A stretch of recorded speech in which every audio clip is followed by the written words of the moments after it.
ഈശോയുടെ കുഞ്ഞുങ്ങളെ, എന്തൊക്കെയുണ്ട് വിശേഷങ്ങൾ? സുഖമാണോ എല്ലാവർക്കും? കഴിഞ്ഞ ആഴ്ച സിസ്റ്റർ തന്ന ഹോംവർക്കൊക്കെ എല്ലാവരും ചെയ്ത് ടീച്ചർമാർക്ക് ഫോട്ടോയൊക്കെ അയച്ചു കൊടുത്തോ? നിങ്ങളുടെയൊക്കെ ടീച്ചർമാർ പറഞ്ഞു നിങ്ങളെല്ലാവരും ഫോട്ടോ അയച്ചു തന്നു, നിങ്ങൾ നല്ല കുട്ടികളാണെന്നൊക്കെ. ടീച്ചറിന് ഒത്തിരി ഇഷ്ടമായി കേട്ടോ. എല്ലാവരും നല്ല മിടുക്കരി കുട്ടികളാണ്. നമ്മൾ ഇന്ന് എന്താ പഠിക്കാൻ പോകുന്നതെന്ന് നിങ്ങൾക്കറിയാവോ? നമ്മൾ കഴിഞ്ഞ ആഴ്ച എന്തായിരുന്നു പഠിച്ചത്? മാതാവിനെക്കുറിച്ചായിരുന്നു അല്ലേ? 8ാമത്തെ പാഠമായിരുന്നു നമ്മൾ പഠിച്ചത്. ഇന്ന് നമ്മൾ അതിൻ്റെ 2ാം ഭാഗമാണ് നമ്മൾ പഠിക്കാൻ പോകുന്നത്. അപ്പോൾ നമ്മൾ ക്ലാസ് തുടങ്ങുന്നതിന് മുൻപ് എന്ത് ചെയ്യണം? പ്രാർത്ഥിക്കണം അല്ലേ? എങ്കിൽ എല്ലാവരും എഴുന്നേറ്റ് നിന്ന് കൈകൾ കൂപ്പി നമുക്ക് പ്രാർത്ഥിക്കാം. കുഞ്ഞുങ്ങളെ ഏറെ ഇഷ്ടപ്പെടുന്ന നല്ല ഈശോയെ, കുഞ്ഞുങ്ങളായ ഞങ്ങളെ സഹായിക്കുന്നതിനായി പരിശുദ്ധ അമ്മയെ ഞങ്ങൾക്ക് നൽകിയതിന് ഞങ്ങൾ നന്ദി പറയുന്നു.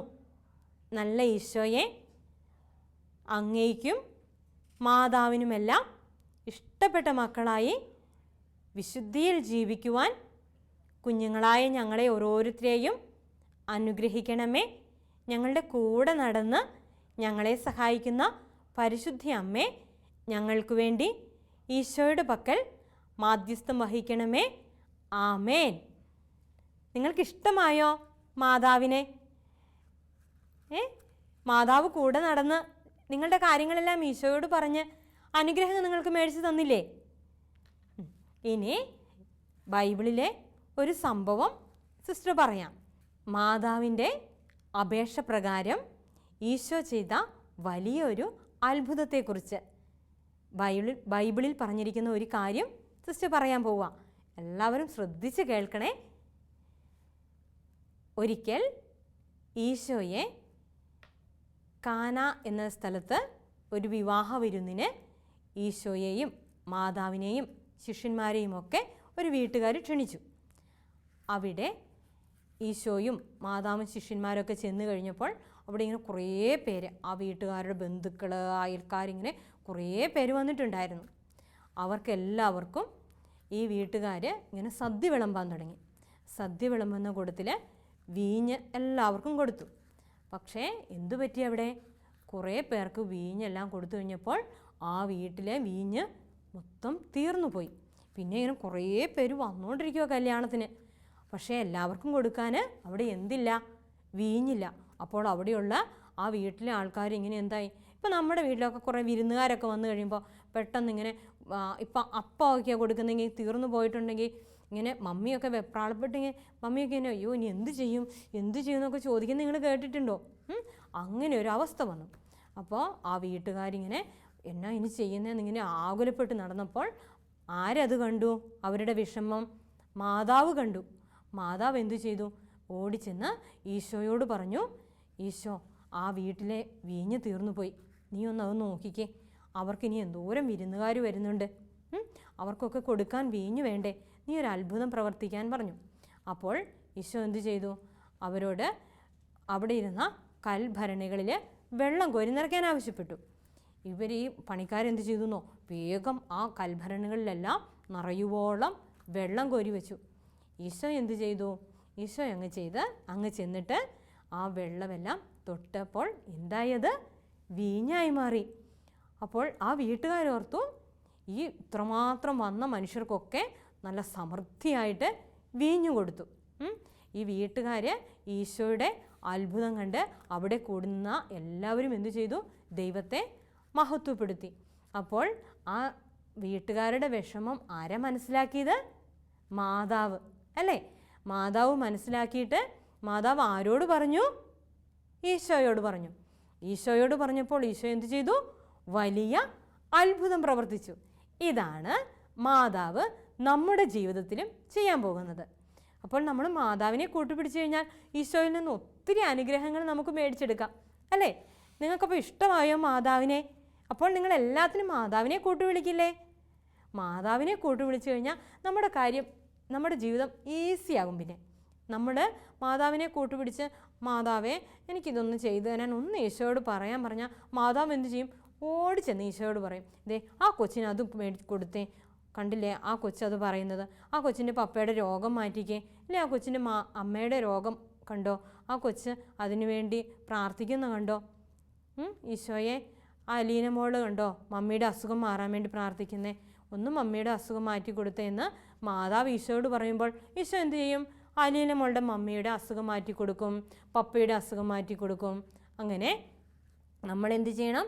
എല്ലാ കാര്യങ്ങളിലും നമ്മൾ മാതാവിനോട് പറഞ്ഞു കഴിയുമ്പോൾ മാതാവ് അത് ഈശോയോട് പറഞ്ഞ് ഈശോയിൽ നിന്ന് നമുക്ക് ഒത്തിരിയേറെ അനുഗ്രഹങ്ങൾ മേടിച്ചു തരും.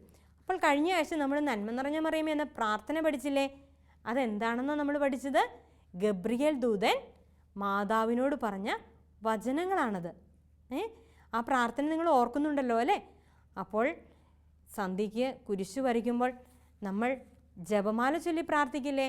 ഈ ജപമാല നിങ്ങൾ കണ്ടിട്ടുണ്ടോ? നിങ്ങളുടെ എല്ലാവരുടെയും വീട്ടിൽ ജപമാലയില്ലേ? നിങ്ങൾക്ക് എല്ലാവർക്കും സ്വന്തമായിട്ട് ജപമാലയുണ്ടോ? ജപമാല സ്വന്തമായിട്ട് ഉള്ളവരൊന്ന് കൈപൊക്കിക്കേ.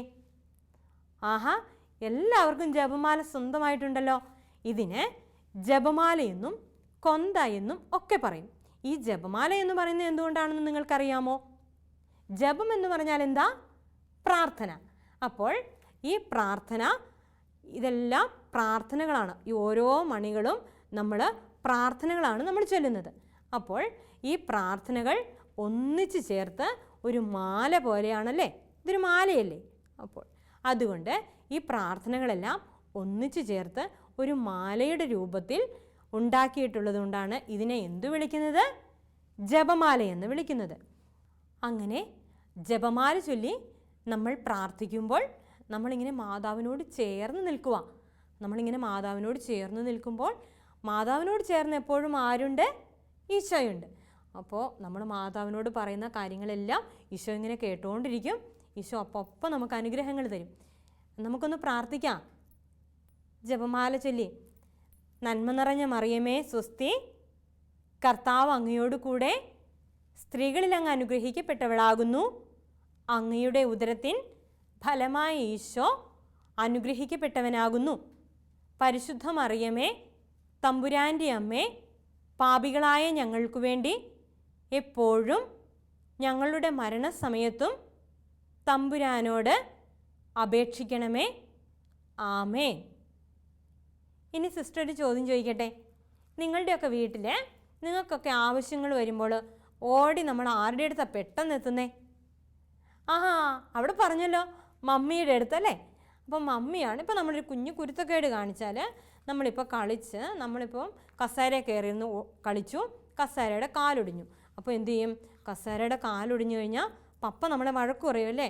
അപ്പോൾ എന്ത് ചെയ്യും? നമ്മൾ ഓടി മമ്മീൻ്റെ അടുത്ത് ചെല്ലും. മമ്മി, കസേരയുടെ കാലൊടിഞ്ഞു, ഇനിയിപ്പോൾ എന്താ ചെയ്യുന്നത്? അപ്പോൾ മമ്മി എന്ത് ചെയ്യും? സാരമില്ല എന്നൊക്കെ പറഞ്ഞ് നമ്മളെ പപ്പയുടെ അടിയൊക്കെ കിട്ടാണ്ടിങ്ങനെ എപ്പോഴും രക്ഷിച്ച് നിർത്തുന്നത് ആരാ? നമ്മുടെ മമ്മിയാ അല്ലേ?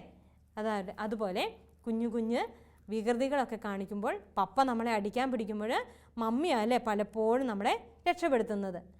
ഇതുപോലെ നമ്മുടെ എല്ലാ ആവശ്യങ്ങളും വീട്ടിലെ മമ്മി നടത്തി തരുമെങ്കിൽ നമ്മുടെ എല്ലാ കാര്യങ്ങളും നമ്മളെ എപ്പോഴും സഹായിച്ച് സ്വർഗത്തിൽ നിന്ന് നമുക്ക് എല്ലാ കാര്യങ്ങളും നടത്തി തരാൻ നമുക്ക് വേണ്ടി മാധ്യസ്ഥം വഹിക്കുന്നതാരാ? ഒച്ചത്തിൽ പറഞ്ഞേ, മാതാവ് അല്ലേ? അപ്പോൾ നിങ്ങൾ എപ്പോഴും ഇനി മാതാവിനെ കൂട്ടുപിടിക്കില്ലേ? നമുക്ക് ഇനി എന്തൊക്കെയാണ് ഈ പാഠത്തിൽ പഠിച്ചതെന്ന് നമുക്കൊന്ന് ഓർത്ത് നോക്കിയാലോ? ആദ്യം നമ്മൾ പഠിച്ചത് എന്തിനെക്കുറിച്ചായിരുന്നു? പരിശുദ്ധ അമ്മ നമ്മുടെ അമ്മയാണല്ലേ? അമ്മയുടെ അടുത്ത് ആരാണ് വന്ന് ദൈവത്തിൻ്റെ കൃപ നിറഞ്ഞവളെ സ്വസ്തി എന്നൊക്കെ പറഞ്ഞത് ആരാണ്? ഗബ്രിയേൽ ദൂതൻ അല്ലേ? ഗബ്രിയേൽ ദൂതൻ വന്ന് മാതാവിനോട് പറഞ്ഞപ്പോൾ മാതാവ് എന്താണ് ഗബ്രിയേൽ ദൂതനോട് പറഞ്ഞത്? ആരെ പറയുന്നേ? ഒന്ന് ഒച്ചത്തിൽ പറഞ്ഞേ. ആ, ഇതാ കർത്താവിൻ്റെ ദാസി എന്നല്ലേ? കൊള്ളാം. ഇനി അത് കഴിഞ്ഞിട്ട് നമ്മളൊരു പ്രാർത്ഥന പഠിച്ചു അല്ലേ? നന്മ നിറഞ്ഞ മറിയമേ എന്നുള്ള പ്രാർത്ഥന പഠിച്ചു. നിങ്ങളെല്ലാവരും കുരിശ് വരയ്ക്കുമ്പോൾ ആ പ്രാർത്ഥന ചൊല്ലുന്നുണ്ടെന്ന് നിങ്ങളെല്ലാവരും പറഞ്ഞു. നല്ല മിടുക്കര അത് കഴിഞ്ഞ് നമ്മളൊരു പാട്ട് പഠിച്ചില്ലേ മാതാവിൻ്റെ, സ്വസ്തി നന്മ പൂരിത എന്നുള്ള പാട്ട്. അത് കഴിഞ്ഞ് ഇന്നത്തെ ക്ലാസ്സിൽ നമ്മൾ എന്തൊക്കെയായിരുന്നു പഠിച്ചത്? മാതാവ് എപ്പോഴും നമ്മുടെ ആവശ്യങ്ങൾക്ക് നമ്മളെ സഹായിക്കുന്നുണ്ടെന്ന് പഠിച്ചു അല്ലേ? ഇനി നമ്മളൊരു ഹോംവർക്ക് ചെയ്യാൻ പോവുകയാണ്. നിങ്ങളുടെ പുസ്തകത്തിൽ ഒരു ജപമാലയുടെ പടം കൊടുത്തിട്ടുണ്ട്. അതിൽ ഓരോ മുത്തുകൾക്കും കളർ ചെയ്യുമ്പോൾ എൻ്റെ അമ്മേ, എൻ്റെ ആശ്രമേ എന്ന് പറഞ്ഞുകൊണ്ട് ഒരു സുഹൃത ജപം കൊടുത്തിട്ടുണ്ട്. അപ്പോൾ ആ സുഹൃത ജപം ചൊല്ലിയാണ് നിങ്ങൾ ഈ ജപമാല മുഴുവൻ കളർ ചെയ്യേണ്ടത്. ചെയ്യല്ലേ നിങ്ങളെല്ലാവരും? ആ സുഹൃത ജപം ഒന്നുകൂടി പറഞ്ഞേ. സിസ്റ്റർ പറഞ്ഞു തരുമ്പോൾ നിങ്ങൾ ഏറ്റു പറയണേ. എൻ്റെ അമ്മേ, എൻ്റെ ആശ്രയമേ. ഒരിക്കൽ കൂടി പറഞ്ഞേ. എൻ്റെ അമ്മേ, എൻ്റെ ആശ്രയമേ. ഈ സുഹൃത ജപം ചൊല്ലി നിങ്ങളെല്ലാവരും ജപമാലയ്ക്ക് കളർ ചെയ്യണം. കളർ ചെയ്ത ജപമാലയുടെ ഫോട്ടോ എടുത്തിട്ട് നിങ്ങൾ നിങ്ങളുടെ ടീച്ചറിന് അയച്ചു കൊടുക്കണം. പിന്നെ ഇനി നമുക്കൊരു വചനം പഠിക്കാം. വിശുദ്ധ ലൂക്കായുടെ സുവിശേഷം 1-ാം അധ്യായം 38-ാം തിരുവചനം. സിസ്റ്റർ ആദ്യം ഒന്ന് പറഞ്ഞു തരാം, നിങ്ങളിത് ഏറ്റു പറയണേ. ഇതാ കർത്താവിൻ്റെ ദാസി, നിന്റെ വാക്ക് എന്നിൽ നിറവേറട്ടെ. ഇന്ന് നമ്മൾ ക്ലാസ് അവസാനിപ്പിക്കുന്നത് മാതാവിൻ്റെ ഒരു പാട്ട് പാടിക്കൊണ്ടാണ്. നിങ്ങൾക്കെല്ലാവർക്കും അറിയാവുന്ന പാട്ടാണ്. ഒച്ചത്തിൽ പാടണേ. അമ്മേ, എൻ്റെ അമ്മേ, എൻ്റെ ഈശോയുടെ അമ്മേ, അമ്മേ, എൻ്റെ അമ്മേ, എനിക്കീശോ തന്നൊരമ്മേ. അമ്മേ, എൻ്റെ അമ്മേ, എൻ്റെ ഈശോയുടെ അമ്മേ, അമ്മേ, എൻ്റെ അമ്മേ, എനിക്കീശോ തന്നൊരമ്മേ.